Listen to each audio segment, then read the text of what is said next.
Ladies and gentlemen, my name is Adam Novice. At the time of recording, it's been about a week now since Gamescom happened in Cologne, Germany. And there's been, ever since then, a huge debate on the subject of exclusives in terms of gaming consoles. More specifically, what constitutes an exclusive these days. This all came about, of course, from the Microsoft conference when it was shockingly announced that Rise of the Tomb Raider, a predominantly fully expected multi-platform game, was all of a sudden a Xbox One exclusive. It then turned out, a day or so later, after a huge outcry from people, that this is in fact a Times exclusive. And this brings up the whole debate in question. Now, the reason why a lot of these questions get asked is because both companies like Microsoft and Sony deliberately try to mislead you into believing that some games are fully exclusive to their own console when in fact they're actually not. It's all a deliberate ploy to try and mislead you to get that mind share in, which is why the purpose of this video is to explain with a little bit more clarity as to what constitutes an exclusive, what's the differences, and the particular reasons behind why these companies do it. So we'll take Sony before to Microsoft examples while we start, but we'll start with the obvious first-party exclusives. First party is where, using Sony as an example, Sony publish the said content, and a company that they own, in this case Naughty Dog, with something like Uncharted or The Last of Us, Sony publish the content, they own that studio, therefore it's for their particular product, in most cases now the PlayStation 4, right? That's completely above board, everyone accepts that, that's just the nature of the beast, You expect console manufacturers to have their own studios and to fully publish their own exclusives and for their own consoles to sell to the market, right? That's highly expected, it's happened since the year dot for console gaming. And of course Microsoft you can throw into 343 Industries and the Halo franchise. Then we go into the second party. Now the second party is where some of this starts to get a little bit misleading, but it still kind of falls into the reasonable camp in my opinion of what constitutes an exclusive. Sony for example showed a lot of second party content at Gamescom last week with a fair number of studios that are making fully exclusives to Sony's platforms. Now second party is where once again a Sony or a Microsoft fully publish the content but don't actually own the studio that is actually making it. In Sony's case, things like Resogun, Sunset Overdrive, Super Stardust from Finnish studio Housemarque, and in Microsoft's case I just mentioned Sunset Overdrive, which they're publishing for Insomniac Games to develop that game for. Now this is where both companies take slightly different strategic positions. In Sony's case, they pretty much lock down any exclusives that they have. In other words, they own the IP.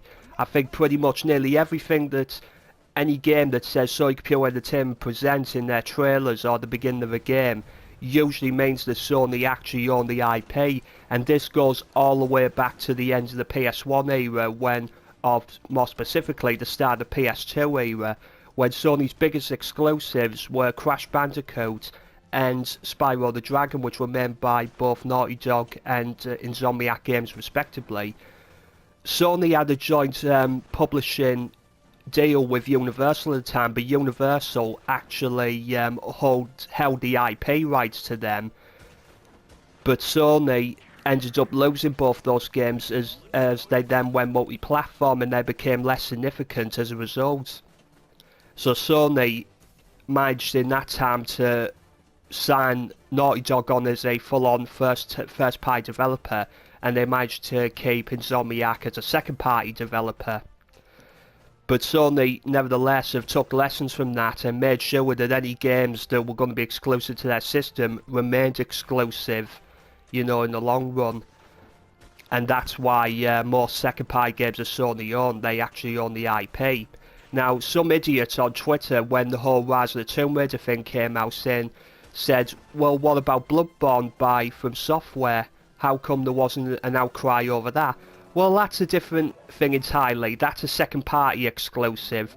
In other words, Bloodborne is not that much different from something like Bayonetta 2 from Nintendo actually publishing that. Most people now are the opinion that Bayonetta 2 would not have happened and been a Wii U exclusive because Nintendo actually fronted the money to actually make it. Right, therefore it wouldn't have happened without Nintendo's finance. Right, it's the same with Bloodborne. Right, From Software would have probably been making Dark Souls 3, and I've no doubt they probably are making Dark Souls 3, but that's probably all they would have been making, whereas Sony have approached them and say, you know, we want an exclusive from you guys. How about, you know, will this X amount of money help make, you know, a more unique take using the mechanics from the Souls franchise, and the result is Bloodborne. Put simply, Bloodborne would not have happened without Sony's backing. It's as simple as that. And, you know, that's just the way things are. That's what happens with second-party games. Then we come to the more controversial third-party games, and this is something that Microsoft have been a lot more vocal about ever since they've been in the console market. It all started with the Halo franchise, a title that was originally going to be PC, which did eventually go on PC, but was actually Microsoft actually bought Bungie, and then locked down the Halo franchise, and eventually they kept most of the Halo games to themselves. Even then though, there's still loads of rumours about whether future Halo games will eventually come to PC, including the recently announced Halo the Master Chief Collection. And this really comes to a point where I think both Sony and Microsoft are different in terms of how they treat exclusives. Microsoft seem less concerned with the long-term goal of exclusives and their significance, because as we saw with the Xbox 360 era, games that were originally exclusive to Xbox 360, such as the first Mass Effect, ended up coming to PlayStation anyway. So they seem to put less importance on exclusives in the long term, where Sony see the value of actually keeping hold of a brand and an IP, and keeping them strictly for PlayStation platforms. But third parties, where things get really messy, get really dirty in my opinion. For me, it's the ultimate no-no in gaming, because what basically companies in that do, Sony, Microsoft, or possibly even Nintendo, although less so in their case, what they're basically doing is they're paying a huge amount of money, for which, bearing in mind, is money that could have been better spent on either creating new studios or buying new studios or making new IPs or new exclusive games, and basically just buying exclusives to keep off other systems. That's basically all they're buying. This whole Rise of the Tomb Raider thing, which bear in mind is now a timed exclusive, but at one point we thought it was a full exclusive. Let me ask you this. If you're an Xbox One gamer, what are you gaining from it? What are you truly gaining? Rise of the Tomb Raider was coming to Xbox One anyway. All you're getting is bragging rights. And and I've said on Twitter, right, and I'll repeat it here, if Sony had pulled a similar stunt, I would give them flack for it too. I'm a PlayStation fanboy and I'm proud of it, but, right, I do value, I do value, the rights of consumers. That's why I was a huge backer of used games, right, because I feel that we have the right to to purchase games how we see fit, providing it's legal, right, which used games is, even though developers and publishers would have you believe otherwise. But third-party exclusives are just the ultimate no-no. Third parties just doesn't help the industry in the long run, right? It's just a cheap gain, and it's usually by a company that knows it's in a losing battle, which is Microsoft. Microsoft are losing heavily to Sony. There is a reason why Sony have come out and said that they are 10 million sold to consumers. Microsoft have been very, very quiet since the turn of the year. And you know why? Because they can't deliver a number that is remotely close to Sony. Now, some people may argue, well, they're in less countries for the Xbox One. And that's true. But I'll ask this. Why is it that they're in less countries? because Microsoft realised that those countries that are missing out at the moment wouldn't have sold all that much to begin with, so Microsoft took the necessary step to focus on their key markets, so the chances are they're not going to make up much ground as it is anyway. So there's the alternative for them, and that's to revert to type, which is to buy third-party exclusives. Now I know some will think, well, Sony have done that in the past, and that is true, especially in the PS1 era, but I would also argue that that was exceptional circumstances. Back in the day, Nintendo were the kings of the console market, right, but they had huge restrictions on publishers and developers. For instance, they wouldn't allow a publisher to publish more than 5 games a year on their system, so to not run the risk of oversaturating the market. And they had huge royalty rates, where it made it difficult for a lot of publishers to make significant amount of money back on their projects, right? Sony came in and said, look, we're not going to go for the cartridge format, which was hugely expensive to produce, right? We're going to have reasonable royalty rates, and we're not going to put any restrictions on how much product you can put on our system, right?